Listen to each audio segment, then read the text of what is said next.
I caught my fiancée mocking my disabled brother in a group chat with her friends, so I exposed her at our engagement party and left her humiliated.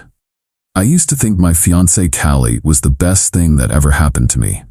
She was the kind of woman people gravitated toward, smart, confident, and always knew the right thing to say in any situation. She could charm the hell out of my coworkers, hold her own in conversations with my dad about sports she barely watched, and make strangers at a party feel like they'd known her for years. It was one of the things I loved most about her. I thought she was genuine. I thought she actually cared about the people in my life.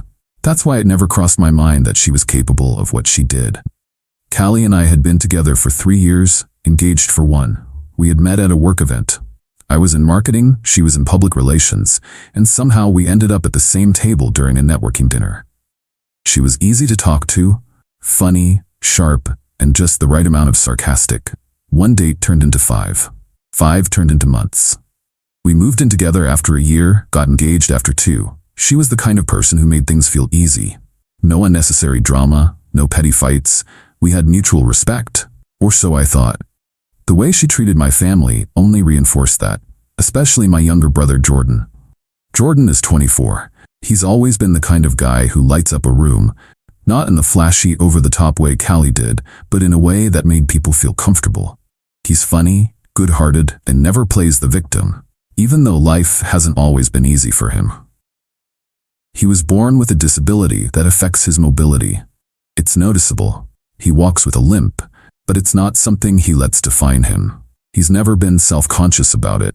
If anything, he's the first one to crack a joke about it before anyone else can. Callie always acted like she adored him. She'd playfully mess up his hair at family gatherings, loop her arm through his when we were out, talk about how he'd be the best uncle when we had kids someday.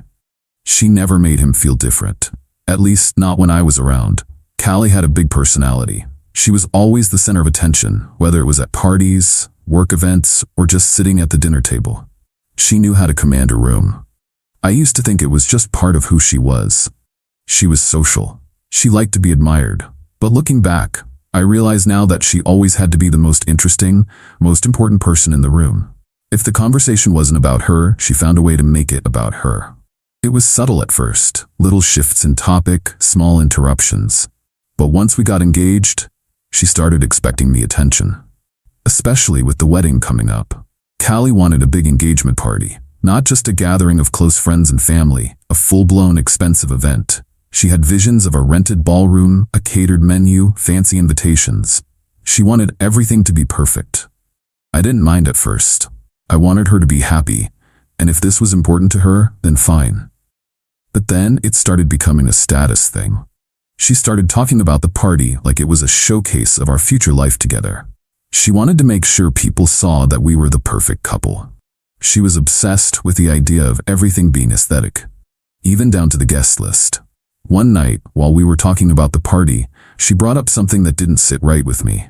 "I love your family, babe," she said, swirling her wine glass. "But we have to be selective about who we invite. We don't want the wrong kind of energy." I frowned. "What does that mean?" She laughed. "Oh, nothing bad. Just, we want people who fit the vibe, the aesthetic." That was the first time I felt something off, but I brushed it off. Maybe she just meant she wanted a certain atmosphere, a formal setting. Maybe I was reading into it. I didn't realize at the time that it was the first crack in the illusion, that there was something ugly beneath her charm. A few weeks before the party, she started acting off. She'd be glued to her phone, always texting, smiling to herself. Whenever I'd ask what was so funny, she'd wave it off and say, "Just the girls' group chat." I didn't think anything of it. She was close with her friends. They talked all the time. Why would I question that? But then one night, while I was using her laptop to check something, I saw it. The chat. A group chat with her closest friends. My brother's name. A photo of him. And the moment I read what she had written, my stomach dropped. I don't know how long I sat there, staring at the screen. My heart was pounding in my ears, my hands clenched so tightly on the laptop that my fingers ached.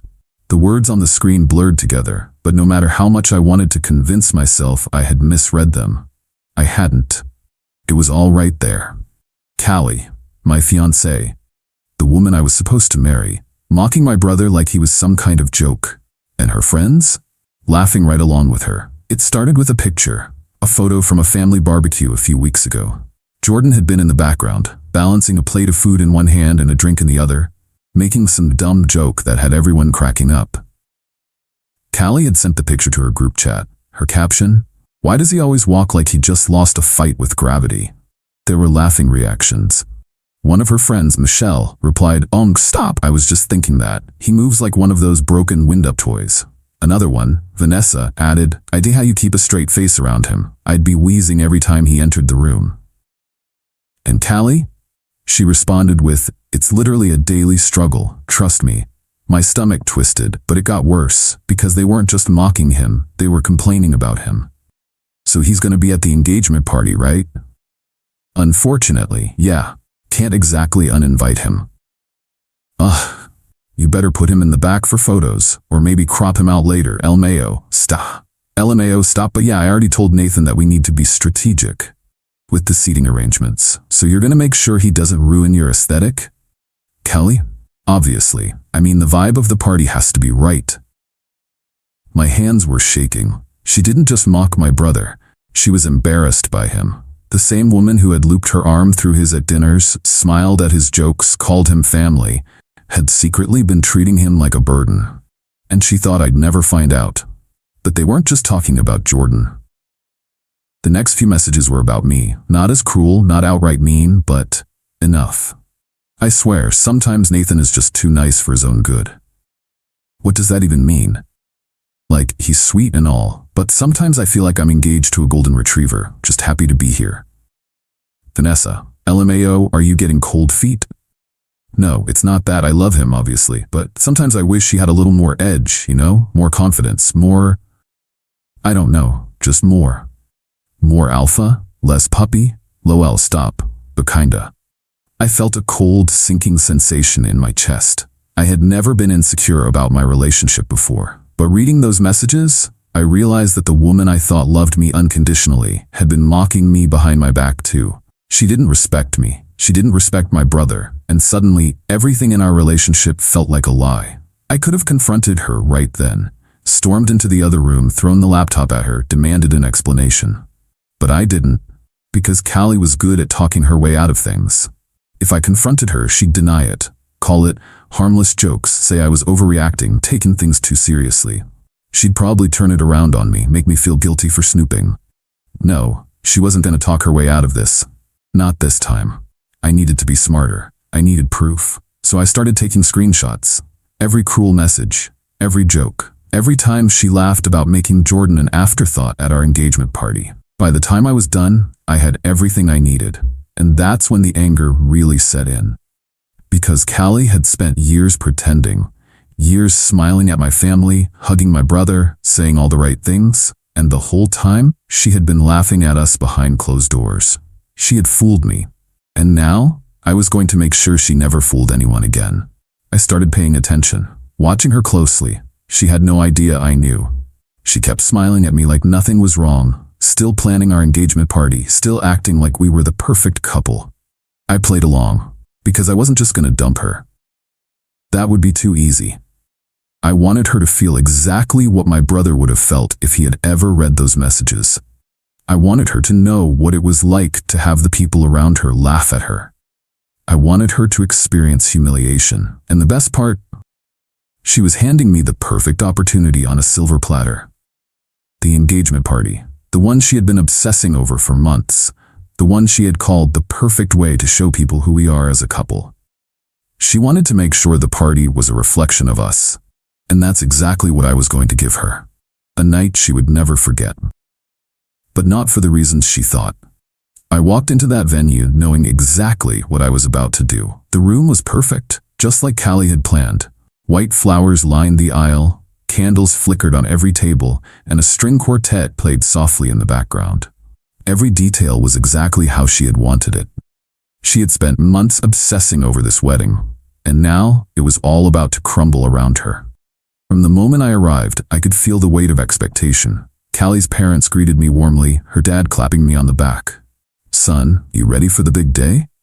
I smiled, more ready than ever. My parents stood beside me, stone-faced but supportive. They knew everything. I had told them the truth weeks ago, showing them the screenshots, the cruel messages, the way Callie had mocked Jordan like he was nothing. They hadn't even hesitated, they backed me completely. That's why I hadn't invited any of my family. Jordan wasn't coming. Neither were my cousins, my uncles, my childhood friends. Callie had spent months crafting this image of our wedding as the event of the year. And now, she was about to realize that she had already lost everything before the ceremony even began. 15 minutes passed, then 30. People started whispering, looking around, confused. Callie's mom approached me, her smile slightly strained. "Sweetheart, when will your family be arriving?" I pretended to check my watch. "Oh no, I think I gave them the wrong time. I told them 30 minutes later by mistake." She sighed but smiled. "Well, no harm done. They'll be here soon." I just nodded, because they weren't coming. I had already told Jordan the wedding wasn't happening. I had already warned my family not to show up. This wasn't going to be a wedding. This was going to be a reckoning. Callie arrived shortly after, glowing, practically radiating confidence. She swept into the room, her dress pristine, her makeup flawless. She looked like a woman who had won. She kissed me on the cheek, whispering, "I can't believe it's finally happening." I smiled. Me neither. She didn't notice the ice in my voice. She didn't notice the way my parents weren't smiling. Because Callie was too focused on herself. She was glowing, laughing, whispering to her friends as the dinner carried on, her champagne glass never empty for long. She was in her element. This was her night, or so she thought. The guests were settled now. The speeches had begun. Her dad had spoken first. A long-winded toast about how Callie had always been a bright light in their family. Her best friend, Michelle, the same Michelle from the group chat, had gushed about how Callie had the biggest heart of anyone she knew. And now it was my turn. I stood slowly, adjusting my tie, taking in the room. Every eye was on me. Callie turned to me with a radiant smile, her fingers brushing against my arm as she whispered, "Make it good, babe." I picked up my champagne glass, letting the stem rest between my fingers. And then I began. "I just want to thank everyone for being here tonight. It really means a lot to Callie and me that we're surrounded by so many people who love and support us." There was a soft murmur of agreement, polite nods. I turned to Callie, smiling. "You know, when I met you, I thought you were the kindest, most wonderful person I had ever known." I believed that with all my heart. I remember thinking how lucky I was to have found someone so compassionate, someone who cared so deeply about the people around her. Callie beamed. I looked down at my glass, swirling the liquid inside. But, as it turns out, I was wrong. The energy in the room shifted. Callie's smile froze. I exhaled slowly, lifting my gaze back to her. Because while I thought I was marrying a woman who valued kindness and family, what I was actually marrying was a liar. A fraud. Someone who wears a mask so well that even I didn't see the truth until it was staring me in the face. The murmur in the room grew louder. People were whispering now. Callie let out a nervous laugh, reaching for my arm. "Nathan, what?" I stepped away from her touch. Then I pulled the folded stack of papers from my jacket pocket. "I want you all to see something," I said, voice steady. Because while Callie has been planning this perfect wedding, she's also been saying some very different things behind closed doors. I unfolded the pages and dropped them onto the table. The screenshots fanned out, face up, words bold and ugly. Callie's name at the top of every single one. People leaned forward to read. I let them. Then I spoke again. I found these messages in a group chat between Callie and her friends. Some of the same friends who are sitting here with us tonight. A few of them stiffened. Michelle, in particular, went ghost white. I picked up a page. In this one, she sent a picture of my brother, Jordan. You all know him. He's not here tonight, and I'll explain why in a moment. But here's what Callie had to say about him. I cleared my throat and read aloud. "Why does he always walk like he just lost a fight with gravity?" A hush fell over the room. I held up another page. In this one, she calls him a malfunctioning NPC. In this one, she tells her friends she has to bite her cheek to stop herself from laughing whenever she sees him walk. I tossed that page onto the table, letting it land in front of Callie's father. He picked it up, his hands shaking. Callie wasn't smiling anymore. Her entire face had gone pale. I wasn't finished. I picked up another page. And this one really stuck with me. This is where she talks about our wedding photos, and I quote. I turned slightly, letting my voice carry. "I love Nathan, but I cannot with his brother sometimes. Imagine having that in our wedding photos. LMAO." Callie's mother let out a sharp gasp. A ripple of shock ran through the guests. Someone muttered, "Oh my God." Callie shook her head rapidly, eyes darting around the room. Nathan, this is out of context." I turned to her, my expression blank. "Really? What's the context for laughing at my brother's disability? I'd love to hear it." She opened her mouth, closed it. She had nothing. I turned back to the guests. "You might have also noticed that my side of the family isn't here tonight." People started looking around, realizing for the first time that the only guests were Callie's. "That's because I never invited them. I told Jordan that the wedding wasn't happening, because it's not." A ripple of gasps. Callie reeled back. "Nathan, we're done," I cut in. "There's not going to be a wedding. And Callie, you're going to spend the rest of your life explaining to your family, to your friends, and to your coworkers why you no longer have a fiancé." Silence. A thick, suffocating silence. Callie's father looked furious. Her mother had her hand over her mouth. Callie looked like she had just been hit by a truck. I set my glass down. Then, with my parents behind me, I walked out. I never looked back. When I walked out of that venue, I left Callie standing in the ruins of her perfect night, surrounded by her family, her friends, and the weight of her own actions. I didn't need to stay to watch her world collapse. I already knew it would. I found out later that things unraveled fast. Callie tried to recover at first. She swore up and down to her parents that it was all a misunderstanding, that she had just been joking in the messages. They didn't believe her. Her father, the same man who had spent his speech talking about her big heart, left the venue in disgust. Her mother refused to speak to her for days. They were humiliated, not just because their daughter had been exposed, but because they had witnessed it firsthand. There was no damage control, no spin, just the raw, ugly truth. Then came the financial fallout. The wedding was already paid for. The venue, the catering, the honeymoon, the photographer, thousands of dollars gone.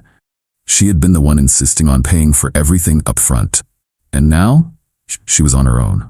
There was no fiancé to split the costs. No one to help her cover the deposits she couldn't get back. She was stuck with every bill. She tried calling me. I let it go to voicemail. She tried texting. I never opened them. She had already taken enough from me. I wasn't going to give her my time too.